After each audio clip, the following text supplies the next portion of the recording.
नमस्कार, आप देख रहे हैं संभाग पोस्ट न्यूज। करते हैं खबरों की शुरुआत।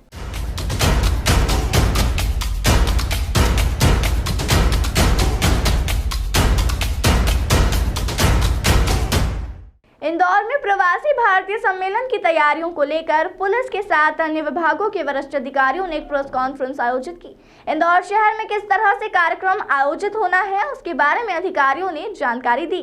इंदौर शहर में 8, 9 और 10 जनवरी को प्रवासी भारतीय सम्मेलन होना है। इन सभी तैयारियों को लेकर आज इंदौर नगर निगम, जिला प्रशासन और पुलिस विभाग के आला अधिकारियों के द्वारा एक प्रेस कॉन्फ्रेंस का आयोजन किया गया। सबसे पहले इंदौर नगर निगम की निगम आयुक्त प्रतिभा पाल ने इंदौर शहर में विभिन्न तरह के विकास कार्य किए, उसके बारे में जानकारी दी।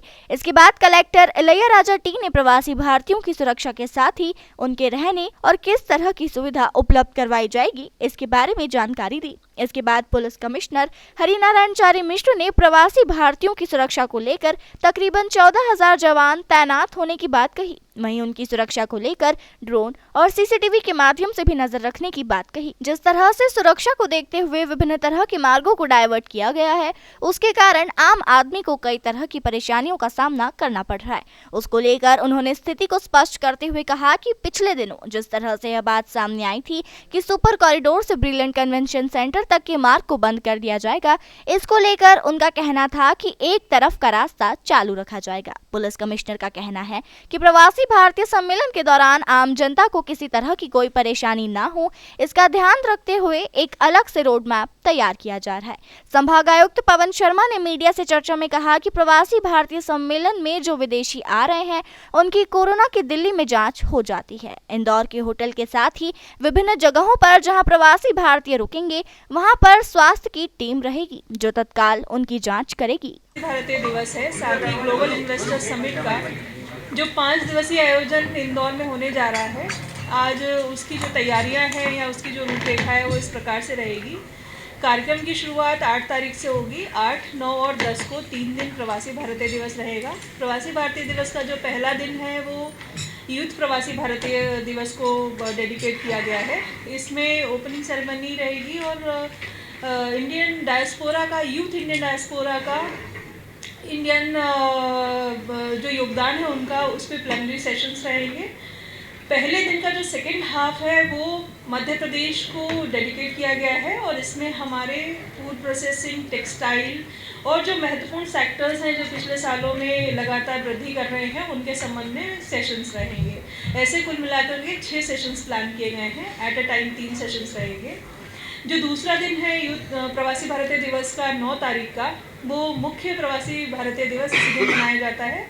वो मुख्य कार्यक्रम का दिन रहेगा जिसमें माननीय प्रधानमंत्री जी कार्यक्रम में शामिल होंगे और 2 देशों के हेड ऑफ द स्टेट्स, जिसमें सूरीनाम और गयाना है, उनके हेड ऑफ द स्टेट्स रहेंगे और भी कई सारे सभी जगह से आने वाले डेलीगेट्स इस कार्यक्रम का हिस्सा रहेंगे और भी कई सारे प्रमुख लोग इस कार्यक्रम में शिरकत कर रहे हैं। इस दिन की जो मुख्य झलकियाँ रहेंगी, मुख्य कार्यक्रम में इनॉग्रेशन है, पीवीडी का एक थीम सॉन्ग बनाया गया है, उसका इनॉग्रेशन है। साथ ही डिजिटल एग्जीबिशन एक लगाई गई है जिसमें इंडियन डायस्पोरा का भारतीय स्वतंत्रता संग्राम में जो योगदान रहा है उसके संबंध में इस डिजिटल एग्जीबिशन में प्रदर्शनी लगाई गई है विभिन्न सेक्शंस में। इसका लोकार्पण माननीय प्रधानमंत्री जी के हाथों होगा।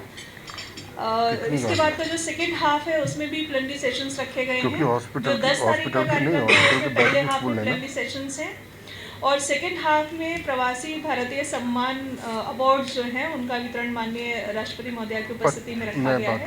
तो इस तरीके से कुछ कार्यक्रम की रूपरेखा प्रवासी भारतीय दिवस की होगी। इसमें 8 तारीख को, 9 तारीख को मध्य प्रदेश और देश के जो कल्चर को दर्शाते हुए कल्चरल परफॉर्मेंसेस भी 2 रखे गए हैं, जो कि कल्चरल परफॉर्मेंसेस के बाद में डिनर्स होंगे जो यहीं वेन्यू पर रखे गए हैं। ये मुख्य कार्यक्रम की चीज़ें हैं। बाकी शहर में जो तैयारियां हैं उनको लेकर के अलग व्यवस्थाएं हैं। जैसा आप सभी लोग परिचित भी होंगे कि शहर में इस प्रकार की व्यवस्था रखी गई है।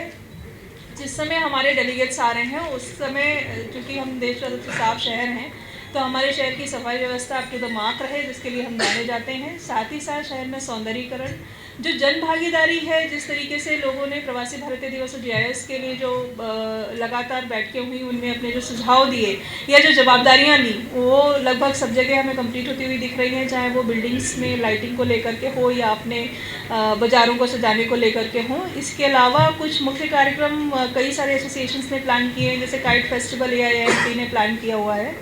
बाज़ारों ने अपने यहाँ ये व्यवस्था की है कि जो लोग आ रहे हैं उनको कई सारे छूट दे रहे हैं खरीदी में, साथ ही सजावट भी रखी है। खाने पीने की दुकानों ने कई सारे सिग्नेचर डिशेस फ्री रखे हैं।